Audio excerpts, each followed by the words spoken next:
I feel so. The church itself, as a whole, the established church, is not doing what it should do. After all, Jesus Christ told his disciples to go into all the world and preach the gospel to every creature. And wherever Jesus went, he went about preaching and doing good. The church has lost this emphasis, and we feel that the only place where you can meet the need of the people is in the marketplace. This is why we started Jonah's Well here, right in the centre of Newcastle. We meet between 400 and 500 different people every week. Some come back week after week and they learn more of the gospel that we're preaching, or the good news. Many of them have been helped through counselling. We've met drug addicts and prostitutes. We've met the normal young man or young woman who has problems with his parents in his home. We've met people who have marital problems, and each one of them has been counselled through our workers. We find it's necessary to get hold of people when they have a need. We have an open telephone service night and day, and we have been able through this to help quite a number of people as well.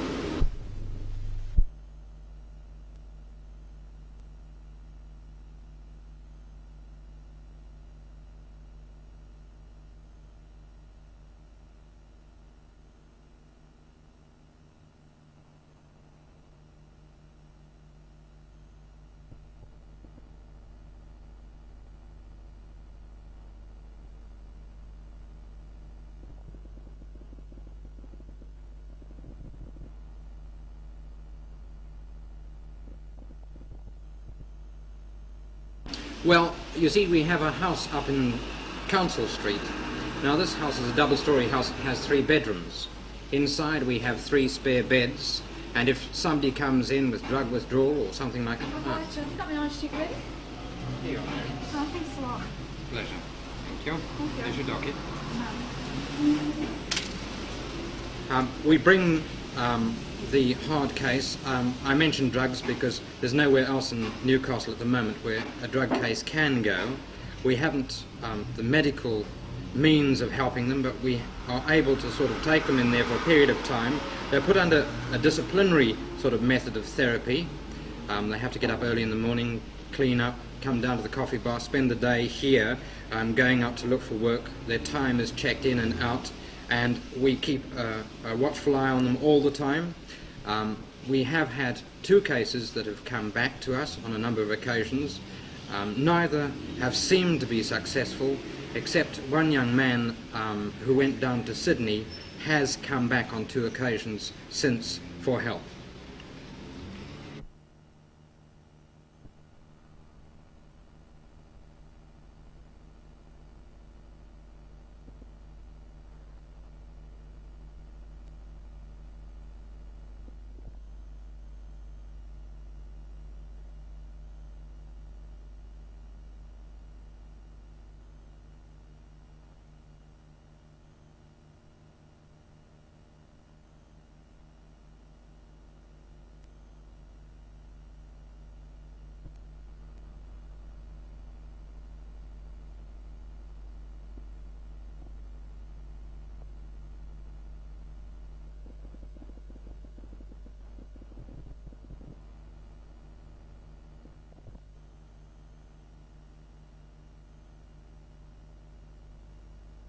This is true, but the reason for this is that we haven't gone out to look for cooperation. Obviously, a work like this has to be accepted by its reputation. We can only build up a reputation here very slowly indeed. As people begin to see what we're doing, then they will have respect for what we're doing and be encouraged to cooperate with us. We do a number of things. We have, for instance, on a Wednesday night, Knowledge Night, when we invite experts in to discuss with young people things like venereal disease or alcoholism. Next Wednesday night we are discussing alcoholism with a doctor from Alcoholics Anonymous, Dr. Michael, and he's going to explain to young people in particular how they know whether they're alcoholics or not. On Friday nights we have Soul Time. On Sunday nights we have what you call Open Forum, a time of open debate when everyone of every age may join in. We have people at 16 joining in debate with people of 65. No generation gap at all.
Yes, for a very strong reason. We believe that Jesus Christ was provocative when he preached, when he went around doing good. You'll find that on a number of occasions people wanted to throw him over the top of a cliff. His disciples, Peter and John, were arrested. They were stoned for the gospel they were preaching. We believe that Jesus Christ does show the love of God to every man, and that he is the Saviour of the world, either by example or by his deliverance. When he makes people different, he reforms them or transforms them into new creatures. We also believe that unless your message is not provocative, unless your message is provocative, you cannot cause people to think. And you'll find one of the things which is embedded in the heart of the gospel is the renewing of the mind. And unless people think, they will not strive for better things. Our society is sick and it's in a turmoil. And one of the reasons is too many people sit back and do nothing about it. But if they were thinking people, then they could do more to better the situation, the standing of the individual in our society.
Yes, possibly. On Sunday mornings at 11 o'clock we have a coffee bar communion service. What we do is put all the tables in the coffee bar together and stick chairs around about. We have a goblet of wine and slices of bread. And whoever feels like breaking the bread and passing the wine around just does this. We have a free and open worship service. But overall, Jonah's Whale is doing something good at the moment that I feel. And that is we're reaching people in their point of need. We're able to meet people who wouldn't be involved in the local suburban church, where the church is so protective that they encourage people to come into the church, whereas where we are, we realize that God protects his people, and he tells us to go out into all the world. And as you can see, we're meeting people of all types and shapes and sizes.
What's the matter there?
Jeff, do you mouth the rail for resuscitation? Yes. Quickly.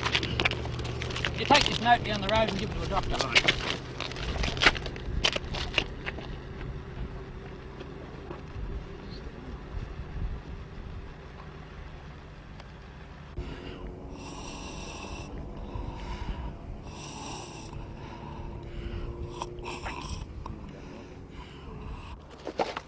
Stop this bleeding in a minute. Just keep still.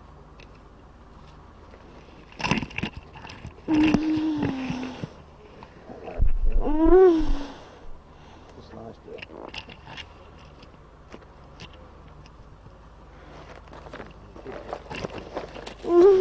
Just lie still.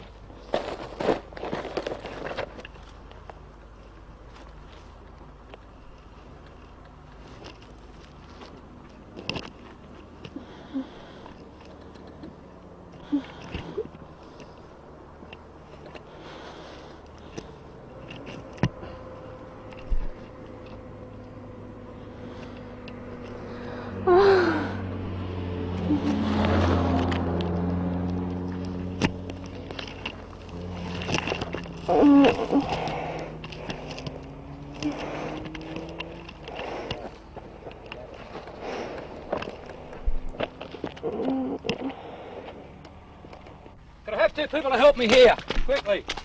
I want to shift this man off the road. You grab him by the pockets and lift him up, and you straddle him and take his legs, and we'll move him over to the side of the road. Right. Slowly. Gently.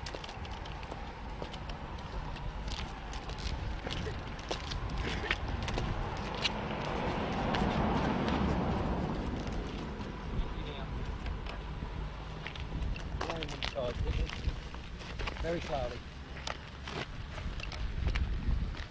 Right, bend this knee up. You alright, son? You get the blanket and the paper out of the back of my car, and could you get a bandage quickly?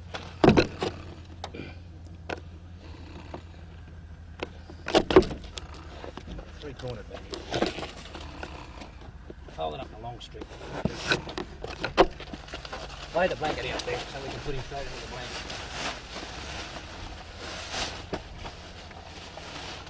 That'll do.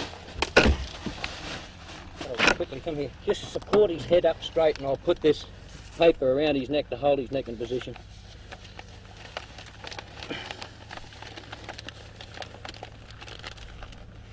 Three-corner bandage.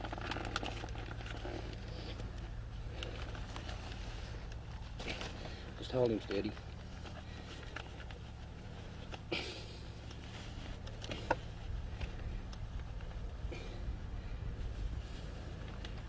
Now, can you support his head while I shift his arms and lift him out? I've got to get his arms crossed there. I'll slide him down my knee. Slowly. Don't let his head move.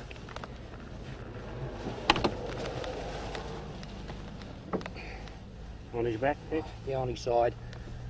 Right, take your hand out.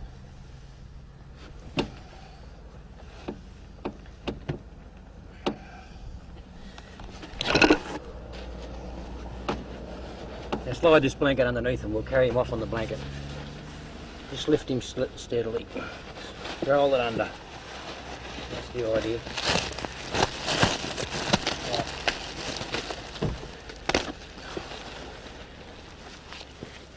Hold his head up.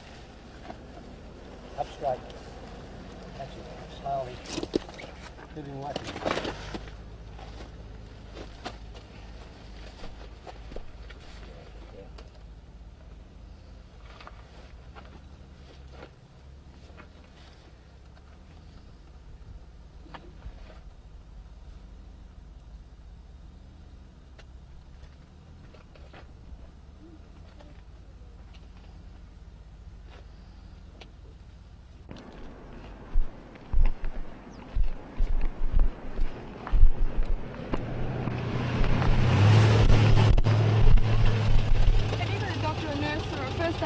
Two-way radio?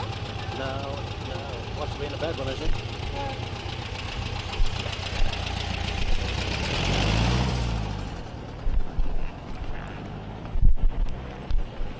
Have you got a doctor or a nurse or a first aid man or a two-way radio? Sorry, no, I haven't. Two-way radio.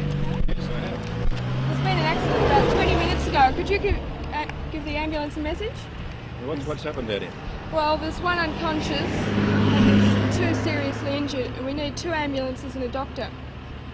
This is car 65 to Ville to SQ. Look, I've just been pulled up on the highway here. There's a pretty bad road accident, and they require a couple of ambulances. One of the patients is unconscious apparently, and the other one is not breathing but is having mouth-to-mouth resuscitation.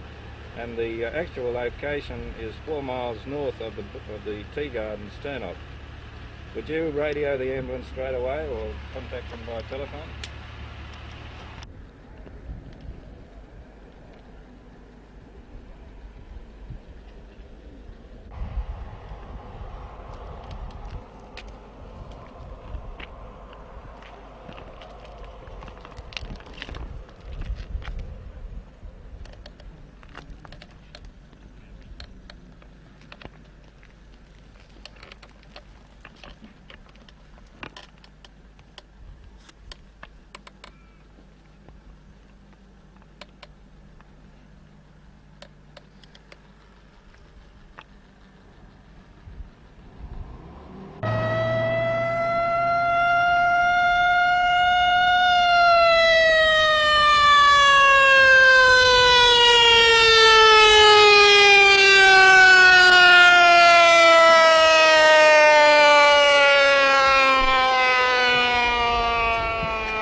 Well, I think the Dairy Authority is probably one of the most important organisations that the government will have created. The purpose is to get the dairy industry under one authority, and I believe this authority will unite this dairy industry into one of the soundest based economically primary industries that we have.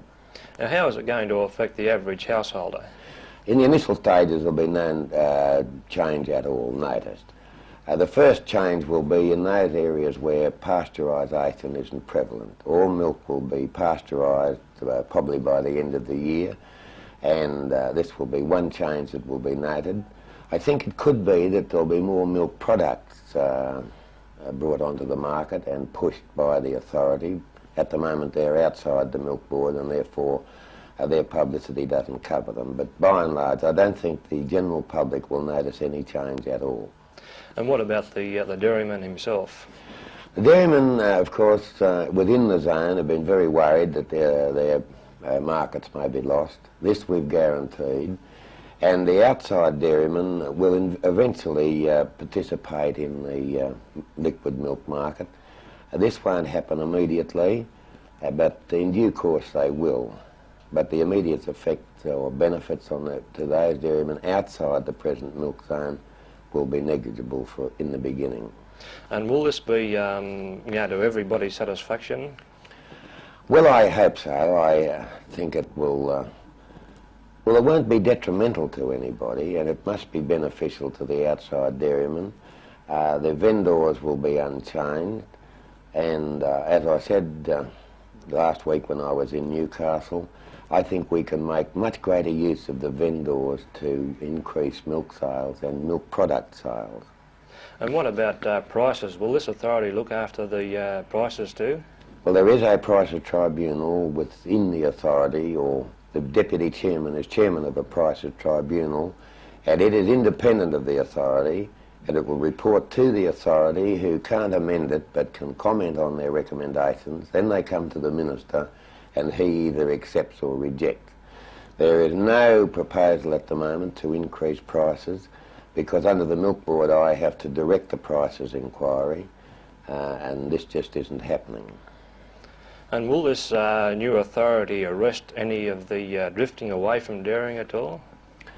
I don't think so. I think the percentage of dairymen dropping out will probably be about the same.